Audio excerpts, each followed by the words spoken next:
Canadians are entering the 13th month of government restrictions that are managing and dictating every aspect of our lives. The 13th month of daily and ongoing violations of our human rights and fundamental freedoms. Our lives have been put on pause, leading to many in power.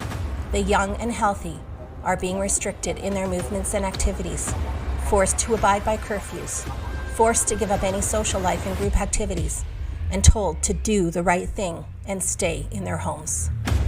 I understand some people are looking for constitutional conversations. I'm not going to engage in those right now. I am focused on getting us through this pandemic. Easter's just around the corner, and as I've said, that the epidemic may be resurging. Comprehensive strategy since the very beginning of this epidemic and pandemic. As we all know, it's been more than a year since the start of the pandemic, and our lives have been put on pause, leading to many in power calling to follow the science. Just listen to us. We're going to follow the science. And we're using science to help make it happen.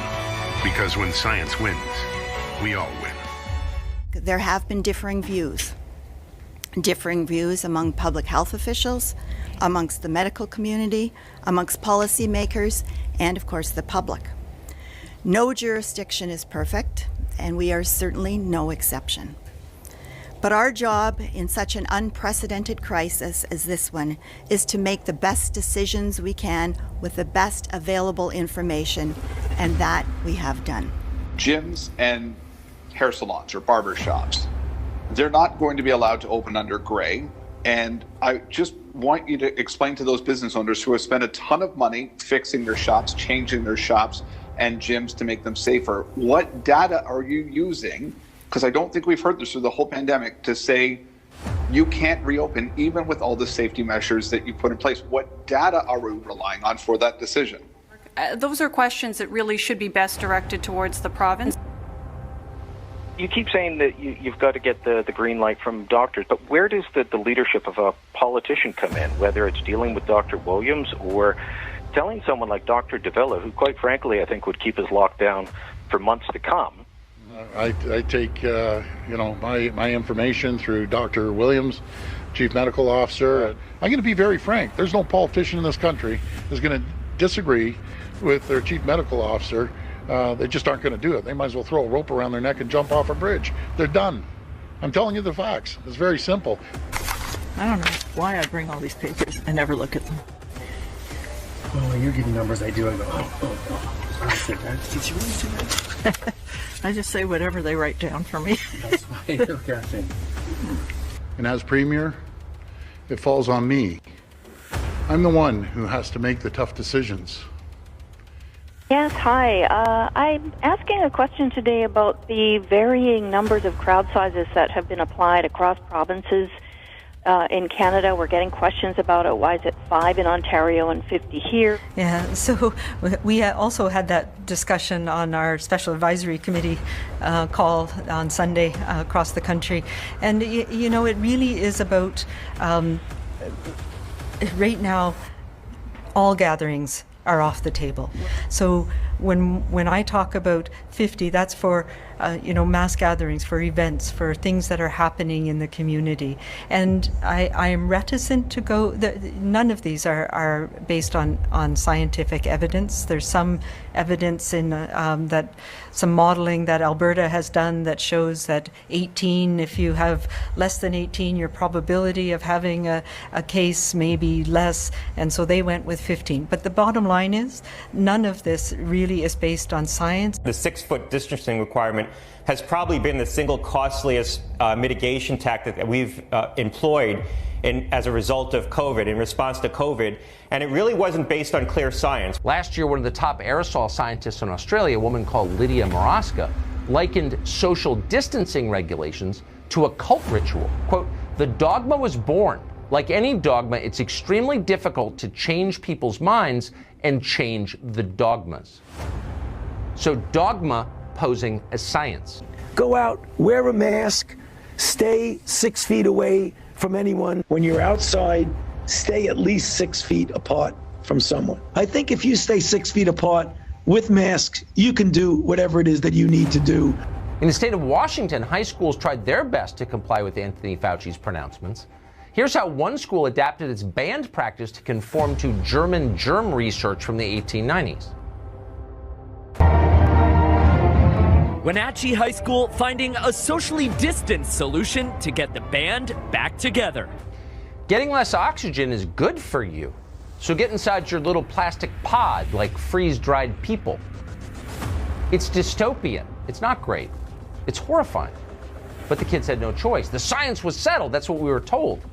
Well, it was settled until last Wednesday, when the Journal of Clinical Infectious Diseases found that the law of 6-foot social distancing isn't actually real. It's not a law. It was a guess, and it's wrong. There's this new study from researchers in Massachusetts, just out this week. It found no significant difference in coronavirus spreading in schools where there was 6 feet of distancing versus 3 feet of distancing. But that 6-foot requirement, that's one of the main hurdles to reopening schools. Right. Does this study suggest to you that 3 feet is good enough? It does indeed. We'll just move forward with the new science. And they have said, we've looked at the science and we've looked at the recommendations, and the kids in the class don't have to be 6 feet apart. They can just be 3 feet apart, and that's absolutely safe. And that's fine, because science is designed to answer questions to which you don't know the answer. The problem is when the people in charge of our public health systems won't admit that they don't know. So all of this should prompt some pretty tough questions for our public health experts in this country. And one of those questions is, how effective is this coronavirus vaccine? How necessary is it to take the vaccine? Don't dismiss those questions from anti-vaxxers. Don't kick people off social media for asking them. Answer the questions. If you're not infected, you can't transmit it because you don't have the virus. But what we don't yet know is whether the vaccine prevents you from being infected. So being infected means the virus is in your body and you may not be showing symptoms. And we need to make it clear to them that the vaccine is the ticket back to pre-pandemic life. And the window to do that is really narrowing. I mean, you were mentioning, Chris, about how all these states are reopening. They're reopening at 100%. And we have a very narrow window to tie reopening policy to vaccination status. Because otherwise, if everything is reopened, then what's the carrot going to be? Yeah, and what I worry about is we're going to move to this not just in schools, but our population is going to move to segregation. I worry that the administration is moving towards these vaccination passports, where they're going to have to reveal personal medical information, and you're going to have people who have rights and can do things, and others that won't be able to do things. They're going to start doing this in sporting events, and they're going to do this, and they're going to start pushing this country further and further apart. But this is part of the playbook. Just a year ago, most Americans understood that social distancing was a form of punishment. It's not good for man to be alone, and we've lived accordingly. Apart from the death penalty, the harshest things we do to criminals in this country include separating them from other people. Prisoners have chosen lethal injection over solitary confinement. That's how badly human beings need to be close to one another. So when they told us to stay far apart from each other last spring in the name of public health, it was an enormous sacrifice. But because this was a trusting and law-abiding country, we obeyed that order. We barely grumbled about it. We assumed they knew best. 6 feet from each other. That was social distancing. It was the law, and most of us followed that law. But where did that law come from? Who did the scientific research that determined 6 feet was the safest distance apart from other people that you could be? It turns out the research that formed the basis of that law came from a German hygienicist called Karl Pflug. It was Pflug who decided that 6-foot separations were necessary to slow the spread of pathogens. The CDC went with Pflug's judgment. What the CDC didn't tell us was that Karl Pflug had been dead for 100 years. Never before in history have millions of Canadians who are not sick been told to give up all of their freedoms and social connections with other human beings for months at a time to save the life of people with 3 or more serious health conditions like cancer, heart disease, and emphysema. Politicians have refused to provide evidence that these lockdown measures have done more harm than good. Public health officials have presented plenty of scary, and as it turns out, wildly inaccurate models predicting tens of thousands of deaths from COVID. These predictions were demonstrably false. Public health officials have so far produced no credible evidence that locking down millions of people for months on end, wiping out hundreds of thousands of small and medium-sized businesses, something never before attempted in human history, has actually saved lives. We are now in month 13, with many provinces again moving to strict shutdowns and lockdowns. And 1 year later, COVID, much like the cold and flu, is clearly very seasonal and here to stay. With respect to those models, I would just point out that Dr. Tam's office released modeling 3 weeks ago, which has proven to be completely inaccurate. And let me be blunt about this. We need to bring the public along with us, and constantly publishing models which time after time prove to be spectacularly inaccurate is not a great way to instill public confidence. What we have here is people have been invoking policy in the name of science to stop the spread of this virus, but they're negating the other metrics of quality American life in terms of mental health, other physical health, and even economical health. And that's what's very frustrating. Maybe in the beginning, those early lockdowns and some of the harsh measures may have been warranted when we didn't have testing and we didn't have a lot of information, but that has changed a year into it. We've famously heard a number of times, never let a crisis go to waste. It's the biggest crisis of a lot of people's lifetimes, and there are some who are capitalizing on it. Well, and politics seems to dominate because they will spin on a dime to push their political narratives. It's not about the science. The moment something happens, they will just absolutely spin. They use a disaster and they find a crisis, and when government realizes that they get this unlimited power, guess what? There's an unlimited number of crises. We've chosen to work within our economy to keep things moving if we can do so safely. Why can't we gather on a Sunday or a Saturday or a day of worship while all this other economic activity is taking place? Well, the main point is that it's economic activity. First of all, we realize that politicians are not always entirely credible. And quite frankly, to see people in elected government positions encouraging a flagrant disregard of public health measures during a pandemic like this is totally irresponsible.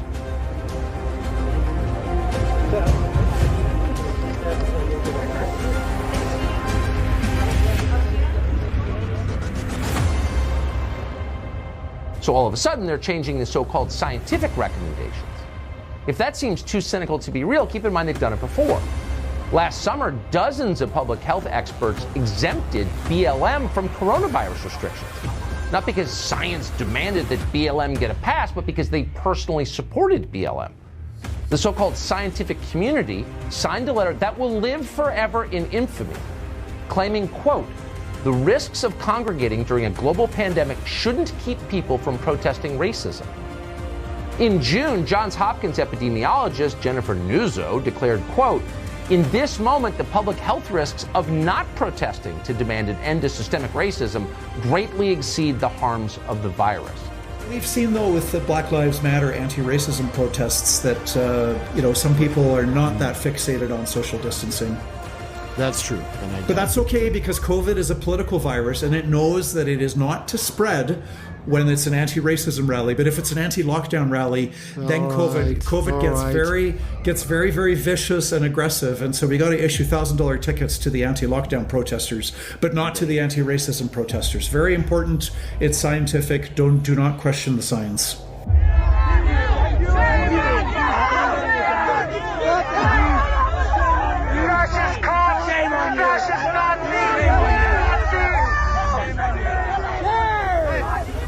We're encouraging them to stop being so frickin' self-indulgent. You're not doing this because you think it's going to change anything. You're not doing this because you're standing up for your rights and you think you'll be able to convince other people to do it. You're doing it because you're getting a thrill out of it. You're doing it because you think, look at me, I'm so cool, I'm speaking out against the man. Well, quit it. People have a constitutionally protected freedom of assembly and association and speech, which is expressed as a freedom to protest. Last Saturday, I guess in the Saturday before, a bunch of people showed up in downtown Calgary to call me a dictator and criticize public health restrictions, exercising constitutional freedoms. Don't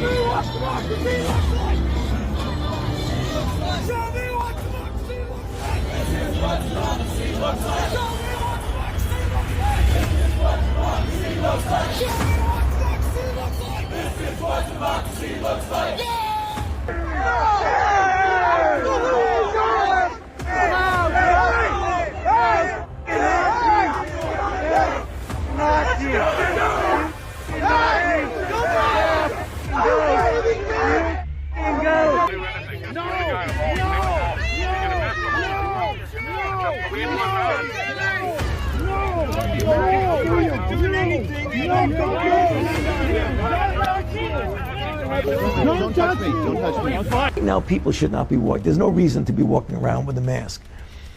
When you're in the middle of an outbreak, wearing a mask might make people feel a little bit better, and it might even block a droplet, but it's not providing the perfect protection. So if you have a physical covering with one layer, you put another layer on, it just makes common sense that it likely would be more effective. We don't recommend that people who are well wear them because it is not an effective way of protecting yourself, and we know that it actually can be irritating and people are more likely to touch their face when they have a mask on, and that can be a way of inoculating yourself. If I'm not sick, it's not effective. It's not something that when I'm out in public it's going to protect me in any way. So we don't want people wearing it all day long, for example. We cannot rely on a mask because the mask is not what keeps us safe. And masks for long periods of time are not recommended by anybody in any situation. We're not wearing masks now. Would we be safer right now if we had masks on? No. You see, these are the things that we have learned. I've always supported wearing masks. I've never said don't wear them. I've always said wear them where it's appropriate. Look, I understand people being frustrated and angry with restrictions. People have every right to be deeply frustrated. I especially understand business owners who have been going through incredible stress. But that stress is not going to get any better.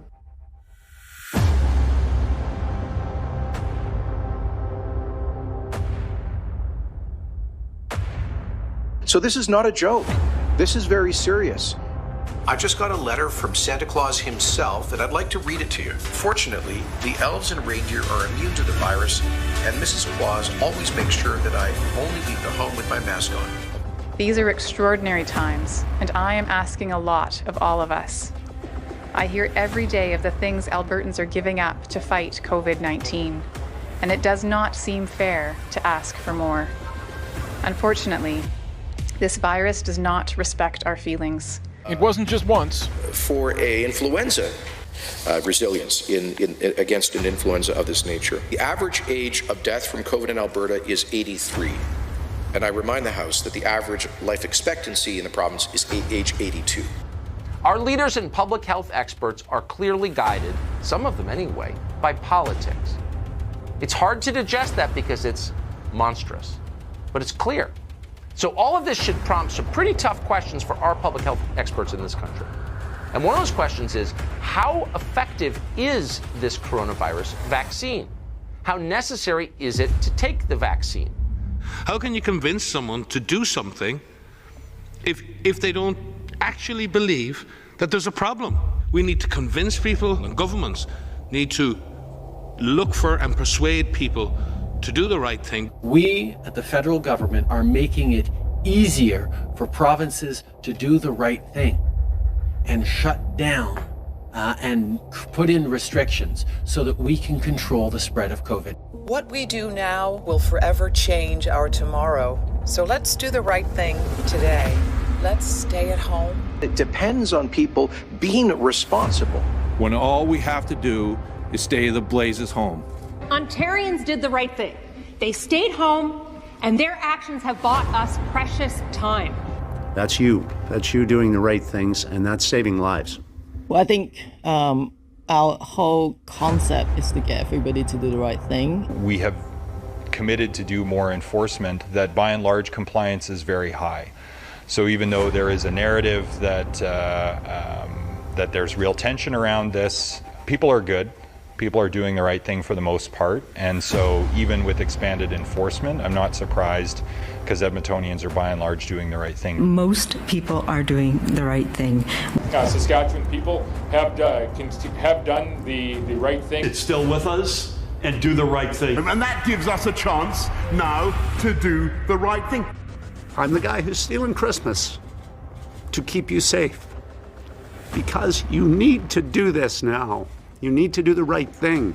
If businesses aren't doing the right thing, and I have no patience anymore for people who aren't doing, for businesses in particular who aren't doing the right thing. The president is doing the right thing. We are asking people to do the right thing. I'm trying to do the right thing.